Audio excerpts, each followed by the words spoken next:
Hey everybody, I'm Stickvet, your friendly neighborhood veteran, and this is the beginning of the Warriors Reflection series. I suppose the best way to start is with a little prologue. I joined the Army the day after 9/11, 2001, but as a mental health specialist. During my service, I worked as an inpatient psych ward for a year, a few years of trauma counseling, and then I deployed to Iraq in 2006 on a team of 3 tasked with maintaining the mental stability of a division of soldiers, along with some Seabees and Marines. Roughly 20,000 warriors, of which we counseled 8,700 between the 3 of us. After I got out of the Army, I worked at a vet center as a counselor with mostly Vietnam veterans for a few years before I had to move on. I hung up my hat as a counselor, and I started my own path of healing and cleansing. And that's where the story begins. My path of cleansing started when I was given a map. An old, ancient map of the path of the warrior, which my Native American guides at the time called the Red Road. This map was not drawn, but written in the form of a poem and passed down through oral tradition. It describes each difficult part of this road that warriors climb as it traverses up a mountain, all from the perspective of a boy becoming a warrior, despite the warnings of his elders. This is the warrior's reflection. They said I would be changed in my body. I would move through the physical world in a different manner. I would hold myself in a different posture. I would have pain where there was no blood. I would react to sights, sounds, movement, and touch in a crazy way, as though I were back in war.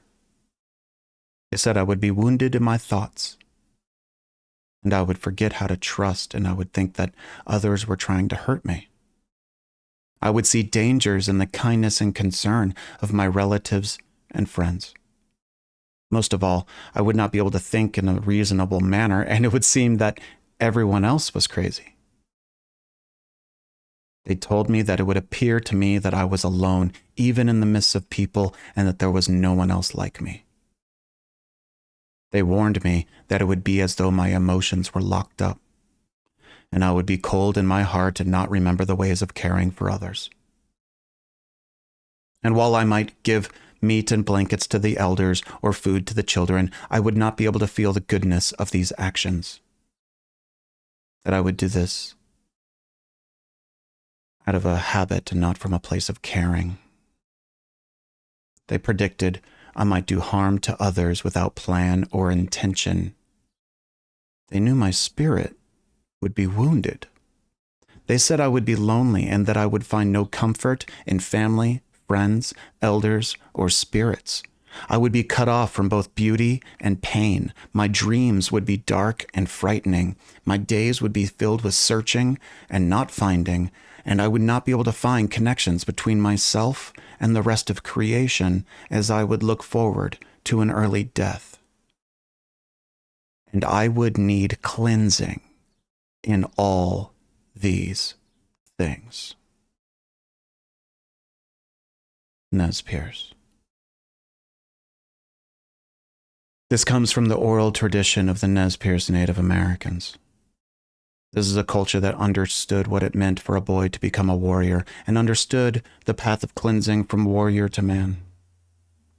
I was obsessed over this. I printed it out and would keep it in my wallet, taking it out to ponder from time to time.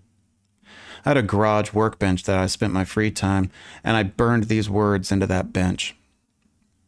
I knew this was the foundation of support that we needed as veterans. As I took on my own path of cleansing and healing, I used this as my map throughout that journey.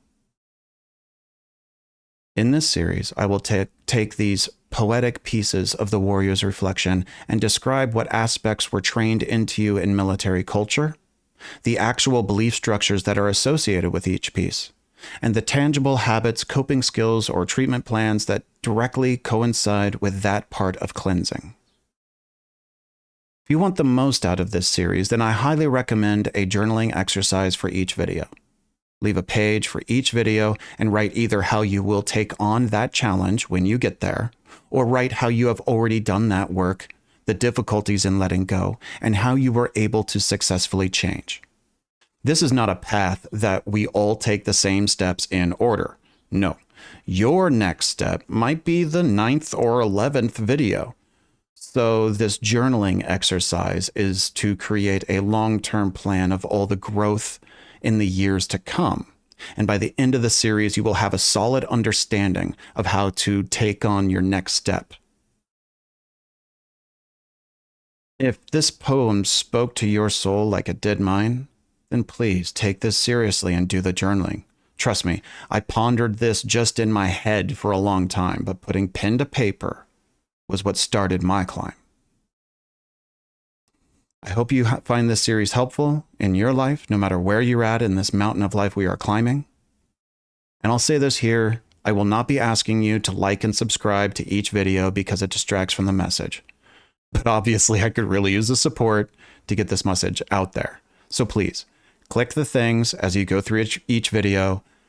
And if you want to empower me to continue this work, please support me on Patreon. And that's the last time I'll say that. So here we go, one step at a time, from the base of the mountain all the way to the summit. This is a veteran's story of climbing their mountain. It's me. I'm the veteran. Specifically, your friendly neighborhood veteran. This is Stick Vet, signing off.